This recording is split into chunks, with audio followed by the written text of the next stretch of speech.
তৃণমূল কংগ্রেস দু গালে দুটো থাবড়া খেয়েছে। মমতা ব্যানার্জির পড়াশোনা ক্লাস 8 এর বেশি নয় বলে আমি মনে করি। আজকে সুপ্রিম কোর্টে শিক্ষক পদ চুরির মামলা ছিল, সেখানে তারা ভারতবর্ষের প্রধান বিচারপতির কোনো প্রশ্নের কোনো উত্তর দিতে পারেনি। তারা আমার নাম করে বলতে গিয়েছিল যে ওই জাস্টিস গঙ্গোপাধ্যায় বলে একজন ছিলেন, তিনি এখন বিজেপিতে জয়েন করেছেন, তাদেরকে সপাটে মুখের ওপর চিফ জাস্টিস বলে দিয়েছেন যে কাদা ছোড়াছুড়ির জায়গা এটা নয়, এখানে কাদা ছুড়বেন না। ডিগ্রি নিয়ে আমার সংশয় আছে, কোথা থেকে আমি চ্যালেঞ্জ করেছি যে কোথা থেকে আইনজীবী ডিগ্রি তারা এনেছেন সেটা আমি দেখতে চাই। এটা নিয়ে আমি লাগবো, শুরু করবো কাজ ভোটের প্রচারের রেজাল্টের পরে, তখন যাওয়া যাবে। কার পরামর্শে তিনি এসব বাজে বাজে কথা বলছেন?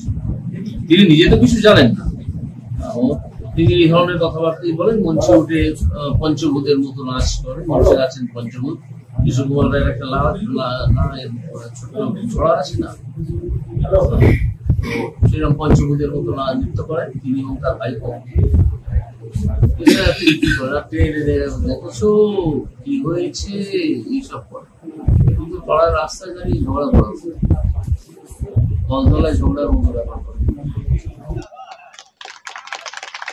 দুঃখিত হয়েছে, খুব দুঃখিত হয়েছে। আমার নামে দু কথা বলা গেল না। এই চোরগুলোকে ধরা তো আমি শুরু করেছিলাম, চোরগুলোকে ধরা শুরু করেছিলাম 2022 সালে, এই জুন জুলাই মাস নাগাদ। দেখা গেল যে তারা যেভাবে চাকরি বিক্রি করেছে, যারা উপযুক্ত প্রার্থী তাদেরকে চাকরি না দিয়ে যারা যোগ্য নয় সেই অযোগ্যদের 8 লাখ 10 লাখ টাকার বিনিময়ে চাকরি দিয়েছে। আজকে ধরা পড়ে গেছে। আজকে শুনছি সুপ্রিম কোর্টে তারা জানিয়েছে প্রায় 6000 এরকম জাল প্রার্থী আছে। ভাবুন, 6000 ইন্টু 6000-কে গুণ করুন 8 লাখ টাকা দিয়ে, 4800 কোটি টাকা। 4800 কোটি টাকা দাঁড়ায় পুরো ব্যাপারটা। এর সঙ্গে তো যুক্ত হবে প্রাথমিকের যে চেয়ারম্যান ছিল মানিক ভট্টাচার্য, তাকে জেলে পাঠিয়ে এসেছিলাম, সে এখনো জেলেই আছে। আর মামলার হিয়ারিং এখন ফুল ফ্লেজেড হিয়ারিং শুরু হয়ে গেছে। এবার বোঝা যাবে যে কত জল ছিল আর কতটা দুধ ছিল। যখন হিয়ারিং হবে তখন দুধ কা দুধ জল কা জল ঠিক হয়ে যাবে।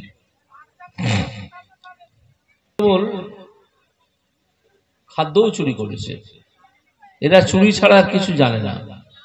খাদ্য চুরি করে 10,000 কোটি টাকা এরা কামিয়েছি বলছে এই কারণে যে তারা তো মাথার ঘাম পায়ে ফেলে উপার্জন করেনি, যা আমরা সাধারণ মানুষরা করে থাকি। কামিয়ে আর সেটাকে লুকিয়ে রাখতে পারেনি, সেটা শেষ পর্যন্ত ধরা পড়ে গেছে। তাদের খাদ্যমন্ত্রী জেলে গড়াগড়ি খাচ্ছে। এর আগে আমি যখন ধরেছিলাম তখন শিক্ষামন্ত্রী জেলে গড়াগড়ি খাচ্ছে। আপনারা ভেবে দেখুন, একটা সরকারে দুটো মন্ত্রী, একটা খাদ্যমন্ত্রী একটা শিক্ষামন্ত্রী, তারা জেলে গড়াগড়ি খাচ্ছে। আপনারা আগে শুনেছেন কখনো যে পশ্চিমবঙ্গ সরকারের কোনো মন্ত্রী জেলে গড়াগড়ি খাচ্ছে, ধরা পড়েছে চুরি করে? শোনেননি। বদল করতেই হবে। মোদী সাহেব যে বক্তব্য রেখেছেন যে আমরা যোগ্যদের পাশে আছি এবং অযোগ্যরা যাতে বিদায় হয় সেই ব্যবস্থা করবো, অর্থাৎ লিগাল সেল অলরেডি তৈরি হয়ে গেছে রাজ্যে। যারা যোগ্য, সেই চাপে পড়ে বেড়াল গাছে উঠেছে। বেড়াল তো ছালায় না পড়লে গাছে ওঠে না, তো বেড়াল এখন গাছে উঠেছে, উঠে বলছে যে হ্যাঁ আমরা দিতে পারবো।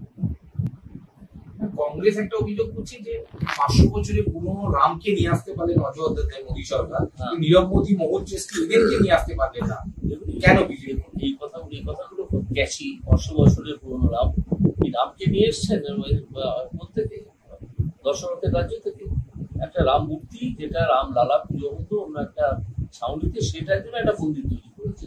রামকে নিয়ে আসতে পারলাম? এইসব মানে আপনি 1 লিটার কেরোসিন তেল দিলাম, আপনি আমার 1 লিটার নিয়ে আসতে পারেনি, সেটা নিয়ে আসার চেষ্টা চলছে। তো চেষ্টা সহজ নয়, অন্য দেশে তারা গিয়ে বসে আছে, তবু তারা করছে।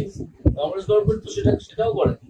অধীর রঞ্জনের এই কথা বলার কোনো মোরাল রাইট নেই। মোদী সরকার তো চেষ্টা করছে।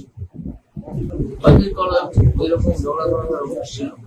আমরা রাজনৈতিক কথাবার্তা বলি, এইসব সন্ত্রাসের দিকে থাকি না। নাহলে সন্ত্রাস তো আমরাও করতে পারতাম। আমাদের ক্ষমতা কিছু কম।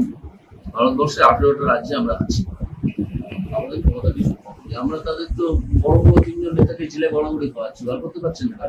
তৃণমূলের খবর আমরা পেয়েছি, যারা দুজন গুন্ডা, যারা এই তৃণমূলের গুন্ডা, তারা যারা এটা করেছে, কোন কারখানা সেটা আমরা তদন্ত চালাচ্ছি। আমরা 2-1 দিনের মধ্যে সেটা আপনাদেরকে বলে দিতে পারবো।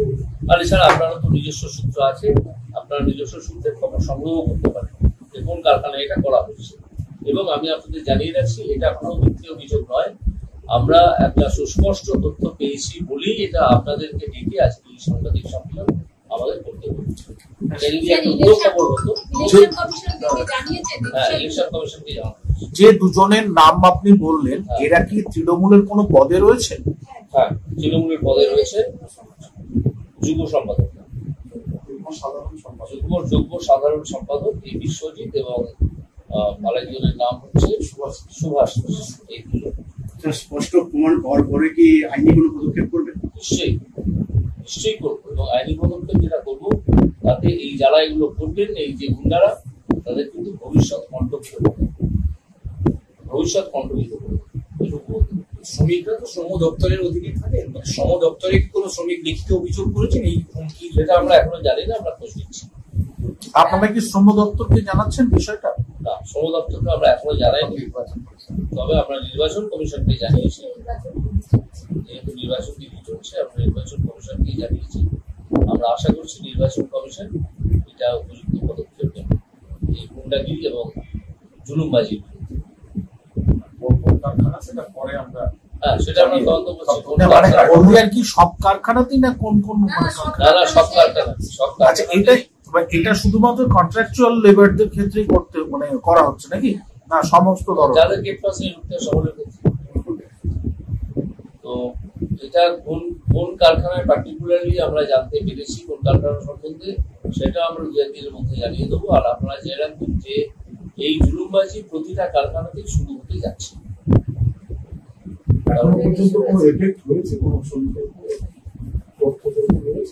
না, সেরকম তথ্য এখনো আসেনি, কিন্তু শ্রমিকদের যদি এই জুলুমবাজি করে সন্ত্রস্ত করা হয়, তাহলে তারা স্বভাবতই, তারা তো রুজি রোজগারের জন্য শ্রম দিতে আসেন, শ্রম বিক্রি করতে আসেন একটা কারখানায়।